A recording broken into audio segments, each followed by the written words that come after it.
Good morning students, प्यारे बच्चों। आज की क्लास में हम लोग क्लास 7th का साइंस सब्जेक्ट का चैप्टर नंबर 4 पढ़ेंगे, जिसका नाम है ऊष्मा, यानी बच्चों हीट। गर्मी और सर्दी के मौसम से बच्चों आप लोग तो भली भांति परिचित हैं। वर्तमान समय में देखिए मई का महीना चल रहा है और कितनी गर्मी पड़ रही है। बच्चों हम लोग अपने दैनिक जीवन में बहुत सारी ऐसी चीज़ों के संपर्क में आते हैं जिनमें से बहुत सारी चीज़ें ठंडी भी हैं, कुछ चीज़ें गर्म भी हैं।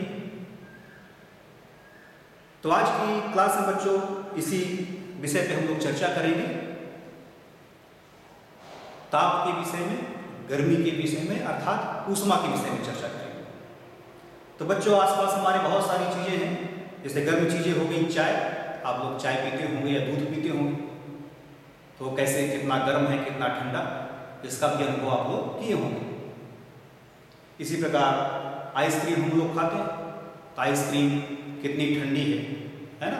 कभी कभी अंदाजा न होगा, बहुत ठंडी आइसक्रीम खा लेते हैं और फिर बाहर निकालना पड़ जाता है। इसी प्रकार ज़्यादा गर्म खाना खा लिए, अंदाजा न हुआ तो फिर उसे बाहर निकालना पड़ता है ना। तो गर्म और ठंडे पदार्थों से आप भली भांति परिचित हैं। बच्चों हम अपनी ज्ञान इंद्रियों से कौन सी चीज़ कितनी ठंडी है या कौन सी चीज़ कितनी गर्म है, इसका पता नहीं लगा सकते। अपनी ज्ञान इंद्रियों से ये नहीं बता सकते कि तुमसे कोई पूछे कि ये चीज़ कितनी गर्म थी या कितनी ठंडी, तो हम हाथ से स्पर्श करके उसको स्पर्श इंद्रियों के द्वारा ये हम पता लगा कर उसे नहीं बता सकते। यदि मान लीजिए पानी गर्म करने के लिए आपने रखा, एक भगोने में पानी गर्म किया आपने, 5 मिनट तक भगोने को गैस पे रखा, पानी गर्म करके उसे अलग किया। इसके बाद दूसरा भगोना रखा, उसको 7-8 मिनट तक गर्म किया, फिर तीसरे भगोने के पानी को 10 मिनट तक गर्म किया। और बच्चों हम अपने हाथ से उस पानी को स्पर्श करके देखें। पहले भगोने में हाथ डाला तो हाँ ऐसा अनुभव किया कि पानी गुनगुना था, और दूसरे भगोने में हाथ डाला तो पानी कुछ ज़्यादा गर्म था, और तीसरे भगोने में हाथ डाला तो पानी बहुत ज़्यादा गर्म था।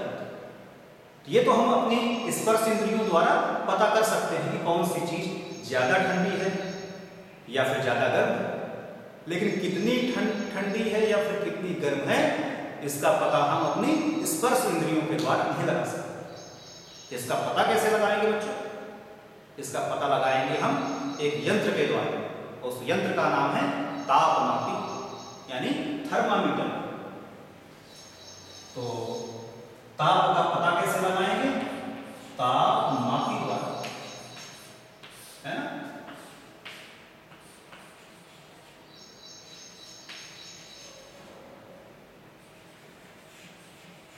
थर्मामीटर।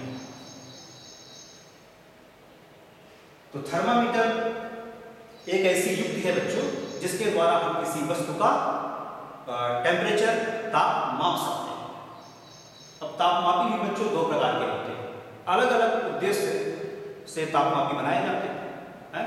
तो मुख्य रूप से 2 प्रकार के तापमापी होते हैं, एक डॉक्टरी तापमापी, डॉक्टरी थर्मामीटर, और एक हो गया प्रयोगशाला में जो उपयोग होता है, तो प्रयोगशाला तापमापी।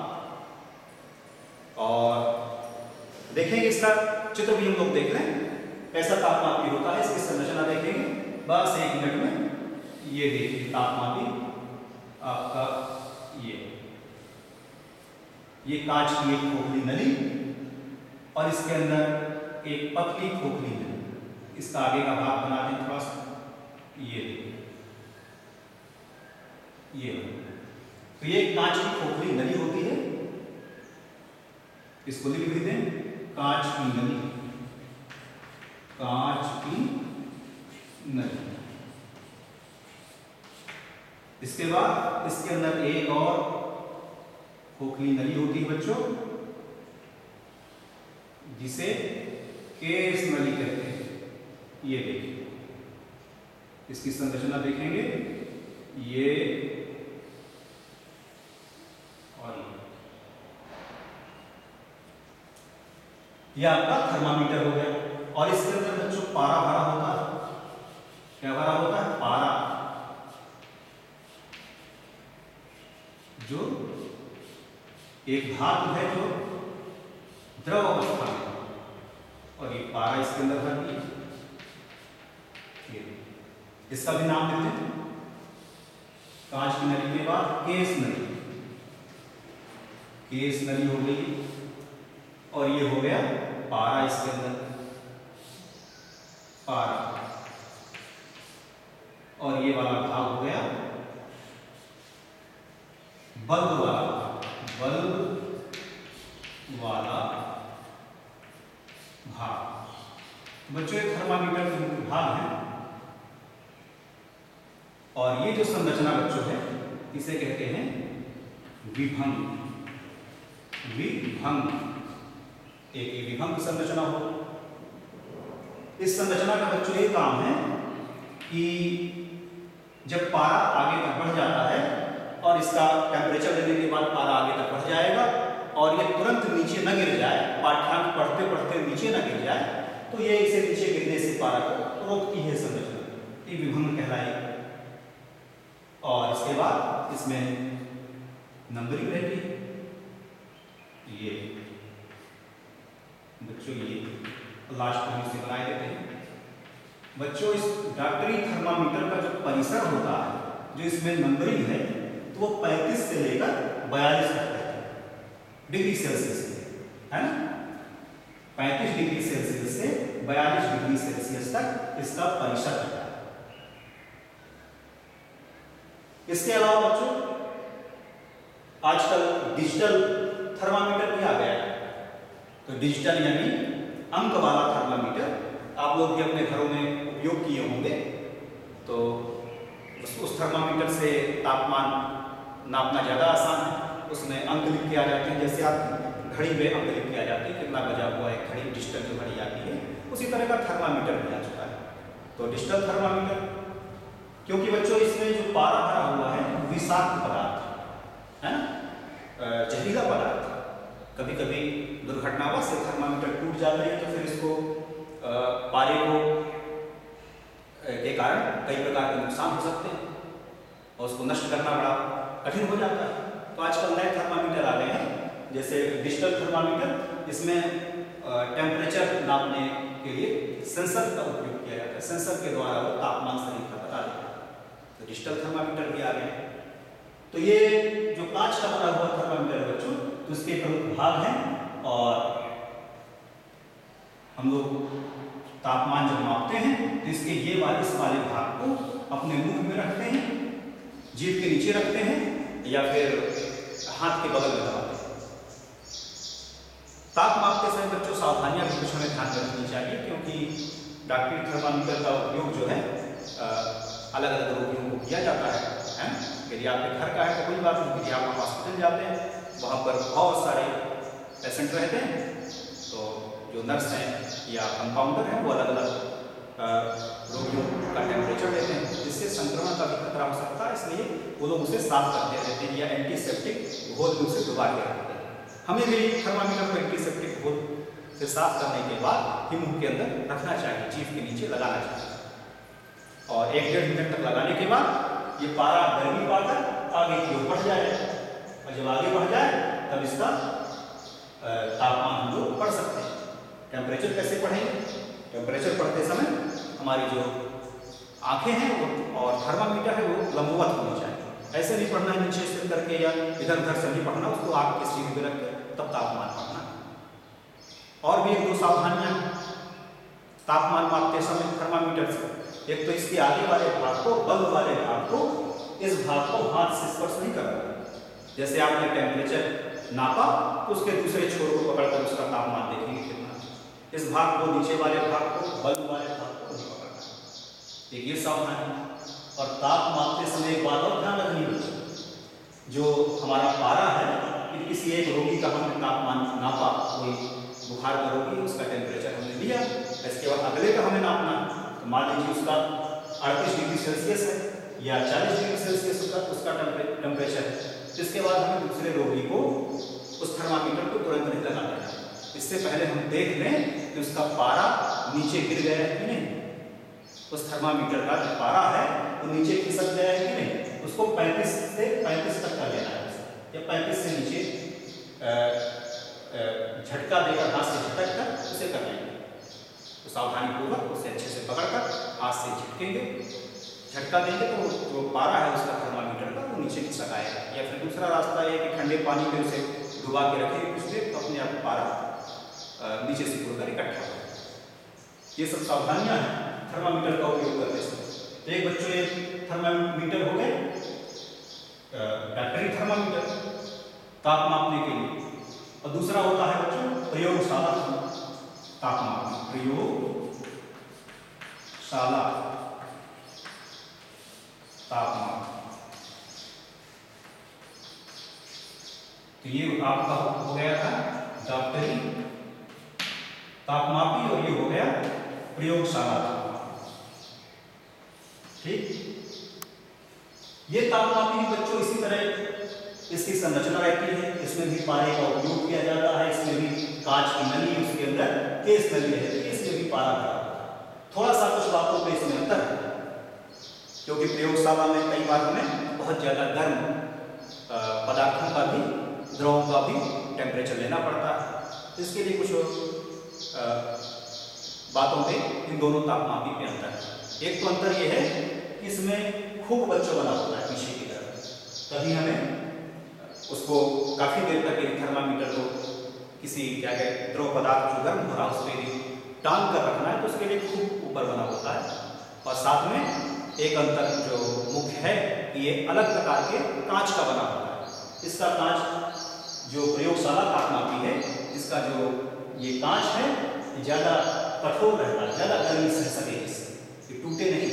यदि हम इससे किसी द्रव ज्यादा गर्म है, इससे हमने टेम्परेचर लिया डॉक्टरी थर्मामीटर से, तो टूट सकता है। तो इन दोनों के कांच में अंतर है। प्रयोगशाला का जो तापमापी ज्यादा कठोर कांच का बना होता है। और एक अगला अंतर एक और है, इसका जो परिसर है प्रयोगशाला तापमापी का, उसका जो परिसर है वो 10 डिग्री सेल्सियस से 110 डिग्री सेल्सियस तक। ये जो नंबरिंग है इसमें 35 से 42 तक इसका परिसर, और इसका परिसर 10 डिग्री सेल्सियस से 110 डिग्री सेल्सियस। ये दोनों प्रकार के थर्मामीटर में अंतर है। और आजकल तो देख रहे हैं आप लोग कैसे कोविड का संक्रमण बढ़ा हुआ है, और उसको किसी व्यक्ति को इन्फेक्शन ना फैले थर्मामीटर से, तो नए तरह का थर्मामीटर भी आपको गन की तरह थर्मामीटर भी देखने को मिल जाएगा हॉस्पिटल में। तो आजकल रोगियों का जो तापमान दिया जा रहा है वो गन थर्मामीटर से दिया जा रहा है। अब वो दूसरी तरीके से काम करता है, वो इंफ्रारेड से चलता है, इंफ्रारेड से चलता है, जब सेंसर होते हैं उसमें। तो जो इंफ्रारेड वाला है, इंफ्रारेड सेंसर लगा होता है थर्मामीटर में, तो उससे टेम्परेचर नापा जाता है। वो बिना स्पर्श किए टेम्परेचर हमें बता देता है। उसमें स्पर्श कराने की शरीर की जरूरत नहीं पड़ती है, दूर से टेम्परेचर लिए और इंफ्रारेड रेज जाती है रोगी व्यक्ति तक, उसका टेम्परेचर नोट कर लेती है। इसके बाद बच्चों आगे इस पाठ में बताया गया है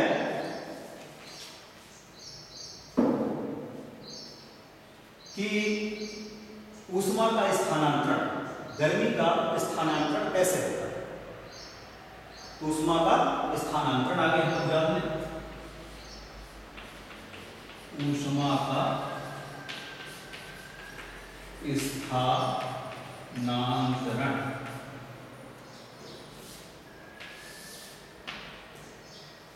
बच्चों ऊष्मा कैसे चलती है, गर्मी कैसे आगे बढ़ती है। तो ऊष्मा के स्थानांतरण में हम लोग जानेंगे कि गर्मी कैसे आगे बढ़ती है।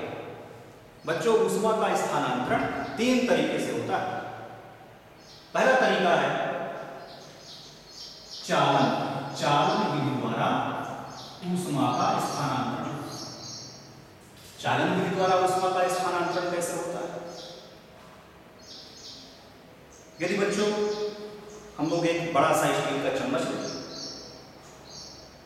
और उसको एक गैस की लौ में रख दें, जैसा कि चित्र में आपको देखेंगे कि गैस का बर्नर बना दें। ये गैस के बर्नर की लौ है और यहाँ एक चम्मच रख दें, बड़ा सा चम्मच रख दें।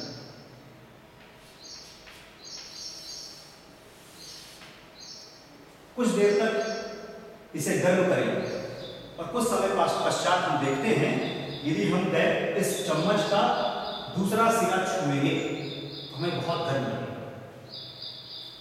अब बच्चों, हम तो गर्म कर रहे हैं चम्मच का ये वाला सिरा, ये सिरा कैसे गर्म है?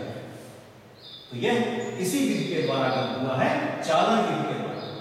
इसी विधि के द्वारा ऊष्मा जो गर्मी है चलकर यहां से यहां तक पहुंच गई है। तो बच्चों, ठोस पदार्थों में जो गर्मी चलती है वो चालन विधि के द्वारा चलती है। ऊष्मा का स्थानांतरण चालन विधि के द्वारा होता है। और आप लोग जानते हैं कि सारे जो पदार्थ हैं, जैसे चाक को हमने, है ना, ये भी छोटे छोटे कणों से मिलकर बनी। हर पदार्थ छोटे छोटे कणों से मिलकर बना। उसी तरह ये चम्मच भी हमारा छोटे छोटे स्टील के कणों से मिलकर बना हुआ है। ये छोटे छोटे कणों से मिलकर ये चम्मच भी बना हुआ है। ये इसी तरह यहाँ अब होता क्या है बच्चों चालन विधि में कि गैस ने इस हिस्से को सबसे पहले, गैस की ज्वाला ने, इस ऊष्मा ने इस हिस्से को चम्मच के गर्म किया। इस हिस्से के कण, सभी कण गर्म हो गए। अब इन्होंने अपनी गर्मी अगले कण में ट्रांसफर करना चालू कर दिया। इसके बाद ये वाला कण गर्म हुआ, इस कण ने अपनी गर्मी अगले कण को दे दी, फिर इसने अपनी गर्मी अगले कण को दे दी। इस प्रकार से ये गर्मी एक दूसरे को देते चले गए और सारे भाग में ये ऊष्मा, ये गर्मी पहुंच गई। चम्मच का दूसरा सिरा भी गर्म। इस तरह से चालन विधि के द्वारा वस्तुएं गर्म होती है। तो जो ऊष्मा की चालक चीजें हैं, जो धातु में है ऊष्मा की चालक, उनमें इस विधि के द्वारा ऊष्मा का स्थानांतरण होता है। दूसरी विधि है ऊष्मा स्थानांतरण की बच्चों, संवहन विधि। कौन सी विधि? संवहन। इस विधि में क्या होता है? सभी द्रव पदार्थों में संवहन विधि के द्वारा ऊष्मा का स्थानांतरण होता है। अब संवहन विधि के द्वारा कैसे स्थानांतरण होता है? मान लीजिए आप भगोना लें, ये भगोना, इसमें पानी भर दें और इसको गर्म किया जाए। क्या होगा? ये पानी भी छोटे छोटे कणों से मिलकर बना होगा। ये पानी के कण, ये क्या होंगे? सबसे पहले इस गर्मी से नीचे के जल के, जो भगोने के तल के जो कण हैं, भगोने के अंदर जो पानी की सतह के जो जल के कण हैं, सबसे पहले वो गर्म होगा। तो नीचे वाले कण पहले गर्म होंगे, गर्म होकर ऊपर उठ जाएंगे। ये गर्म कण ऊपर की ओर बढ़ेंगे, ऊपर की ओर जाएंगे और इनका स्थान लेने के लिए ऊपर से ठंडे कण नीचे की तरफ आ जाएंगे। इस प्रकार से गर्म कण क्रमशः ऊपर की ओर, ठंडे कण नीचे की ओर चलते रहेंगे, चलते रहेंगे। यदि इसको आपको देखना है तो आप यदि चार्ट पेपर में जब हम लोग सिंगरी बनाने में एक पाउडर का उपयोग करते हैं, चमकीले पाउडर का। यदि हम उसको गर्म पानी में, गर्म होते हुए पानी में चमकीला पाउडर यहाँ डाल दें इसकी सतह पे, तो संवहन की क्रिया हम आंखों से देख सकते हैं, कैसे वो कण भगने लगते हैं। तब तक भगते रहेंगे वो कण, तब तक भगते रहेंगे गैस को बंद करने के बाद, जब तक कि दोनों सतहों का तापमान समान न हो जाए। इसी प्रकार बच्चों यहाँ गैस को हम बंद कर दें, इसके बाद भी यह ऊष्मा का स्थानांतरण तब तक जारी रहेगा जब तक कि दोनों सिरों का तापमान समान न हो जाए। इसी प्रकार बच्चों एक चीज और आप लोगों ने देखा होगा घरों में बच्चों, हमारे घरों में, सबके अधिकांश लोगों के घरों में पानी भरने की बड़ी बड़ी छतों में टंकियां रखी होती हैं। इस प्रकार टंकियां रखी, ये बड़ी बड़ी टंकियां अब बोरिंग का पानी या सप्लाई का पानी एक टंकी में आके गिरता है, ठीक है। प्लम्बर कौन सी युक्ति का उपयोग करता है कि दोनों टंकियों में पानी भर जाए, तो क्या करता है, बीच से यहां से पाइप लगा देता है। तो बच्चों जब तक ये पानी इस टंकी से दूसरी टंकी में तब तक जाता रहेगा जब तक कि दोनों का लेवल समान ना हो जाए, तब तक ये पानी जाता है। जब दोनों का लेवल समाप्त हो जाएगा, इसको यदि बंद कर दिया जाए तो तब तक जाना जारी रहेगा जब तक कि लेवल समान ना हो जाए, इसके बाद रुक जाएगा। तो इस तरह से यहाँ भी बच्चों ही काम होता है, जब तक कि दोनों सिरों का तापमान समान नहीं हो जाएगा तब तक ऊष्मा का स्थानांतरण जारी रहेगा। तो उस ऊष्मा स्थानांतरण की दो विधियां बच्चों हो गई, एक पहला चालन जो ठोस पदार्थों में इस विधि के द्वारा ऊष्मा का स्थानांतरण होता है, और दूसरी विधि हो गई संवहन, द्रव पदार्थों में संवहन विधि के द्वारा ऊष्मा का स्थानांतरण होता है। और तीसरी विधि हो गई विकिरण। विकिरण बच्चों इस विधि के द्वारा ऊष्मा के स्थानांतरण, जो विकिरण विधि के द्वारा जो ऊष्मा का स्थानांतरण होता है, उसमें हमें किसी मीडियम की जरूरत नहीं पड़ती, किसी माध्यम की जरूरत नहीं होती। इस विधि के द्वारा सूर्य से पृथ्वी तक ऊष्मा जो पहुंच रही है वो इसी विधि के द्वारा पहुंच रही है, विकिरण विधि के द्वारा, है ना। पृथ्वी की काफी ऊंचाई पर यदि हम लोग पहुंच जाएं तो कुछ दूर तक तो वायुमंडल है हमारा, इसके बाद और ऊपर तक पहुंचते जाएं तो वायुमंडल भी नहीं, वायु भी नहीं है, कुछ नहीं है, लेकिन इसके बाद भी सूर्य की गर्मी पृथ्वी तक पहुंच जाती है और हमारी धरती को कैसे गर्म कर रही है और वस्तुओं को कैसे गर्म करती है आप लोग देखते ही हैं। तो ये सब ये जो क्रिया हो रही है ऊष्मा स्थानांतरण की, बिना किसी माध्यम के ऊष्मा जो स्थानांतरित हो रही है विकिरण विधि के द्वारा। तो इस तरह से तीन विधियां हैं ऊष्मा स्थानांतरण। इसके बाद बच्चों आगे बताया गया है वस्त्रों के बारे में। बच्चों गर्मी का मौसम चल रहा है, तो बच्चों गर्मी के मौसम में हम लोग कैसे कपड़े पहनना पसंद करते हैं, हल्के रंग के कपड़े पहनना पसंद करते हैं, और ठंडी के मौसम में खूब रंगीन कपड़े पहनेंगे। उसके पीछे भी बच्चों एक कारण, या फिर हमारे बड़े लोग हमको सलाह देते हैं कि ठंडी पे गहरे रंग के कपड़े पहने और गर्मी में हल्के रंग के कपड़े, उसमें कम गर्मी लगेगी हल्के रंग के कपड़ों में। तो क्या होता है बच्चों, जो हल्का रंग है वो ऊष्मा को अवशोषित कम करता है, ऊष्मा की जो विकिरण है उसको अवशोषित नहीं करेगा बल्कि उसको परावर्तित कर देता है। इसके विपरीत जो गहरा है कलर है, जो गहरा पृष्ठ है, वो विकिरण को ज्यादा अवशोषित करता है। आप लोग भी कुछ क्रियाकलाप करके देख सकते हैं। यदि हम दो भगोने लें और दोनों में पानी भर दें और उनकी बाहरी सतह को एक में सफेद पेंट कर दें और दूसरे भगोने में की बाहरी सतह पर, बाहरी पृष्ठ पर काला पेंट कर दें, और दोनों भगोनों को, काले भगोने और जो सफेद पेंट किए हुए भगोने को यदि हम धूप में रख दें कुछ घंटों के लिए, तो हम देखते हैं कि दोनों के तापमान में अंतर होता है। इसका कारण बच्चों यही है कि जो गहरा रंग है वो ज्यादा ऊष्मा को अवशोषित करता है और जो हल्का रंग है वो परावर्तित कर देता है। तो इसलिए हमें गर्मियों में हल्के रंग के कपड़े पहनने चाहिए। इसी प्रकार यदि अपने मकान में हम लोग को ये ठंडक बनाए रखना है तो उसकी बाहरी दीवारों पे हम लोगों को सफेदी करवानी चाहिए, कलर ऐसे गहरे कलर नहीं कराने चाहिए। यदि हम लोग बाहरी दीवारों पर चूना पुतवाएंगे सफेद या अन्य कोई सफेद कलर कराएंगे तो सूर्य की आने वाली किरणों को अवशोषित कम करेगा, इससे मकान की जो हमारी दीवारें हैं वो ठंडी बनी रहेगी और घर हमारा ठंडा रहेगा। तो इस तरह से रंगों का भी बच्चों प्रभाव पड़ता है ऊष्मा के अवशोषण में।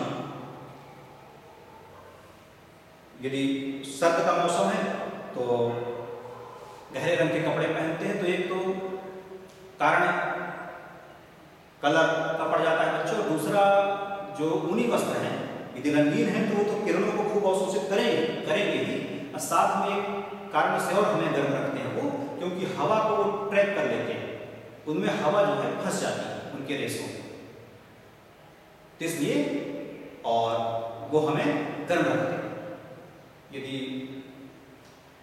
हम लोग ठंड के मौसम में भी ये अनुभव किए होंगे, यदि हम एक स्वेटर पहने तो हमें ज़्यादा ठंड लगेगी तुलनात्मक, यदि हम उसकी तुलना में कई कपड़े पहने तो हमें कम ठंड लगेगी। यानी कि 3-4 कपड़े, पतले भले कपड़े हैं, 3-4 पहन लिए तो हमें कम ठंड लगेगी, और एक ही स्वेटर पहने हैं ज़्यादा। ऐसा कारण भी बच्चों है कि यदि 3-4 कपड़े हम पहने हैं तो उनके बीच एक हवा की परत बन जाती है, एक लेयर बन जाती है, जो उजाला का काम करती है, हमारे शरीर की गर्मी को बाहर नहीं निकलने देती। तो सर्दियों में हम लोग ऊनी कपड़े पहनते हैं, तो एक तो ऊनी कपड़े अपने अंदर हवा को ट्रैप करके रखते हैं, रोक कर रखते हैं, और दूसरा कारण यदि रंगीन कपड़े पहने तो वो सूर्य की किरणों को भी खूब अवशोषित करते हैं और हमें गर्मी प्रदान करते हैं। इस तरह से बच्चों हम लोगों ने ताप के बारे में इस क्लास में जाना कि ताप क्या है और ताप को कैसे नापते हैं, ये विभिन्न प्रकार की जानकारी लोगों ने इस बारे में। तो आज के लिए बस बच्चों इतना ही। कुछ होमवर्क में काम कर लेंगे, एक तो काम होमवर्क में कर लेंगे, तापमापी का चित्र भी बना लेंगे आप लोग, है ना, अपनी कॉपी में। तो एक डॉक्टरी तापमापी का चित्र बना लेंगे और प्रयोगशाला तापमापी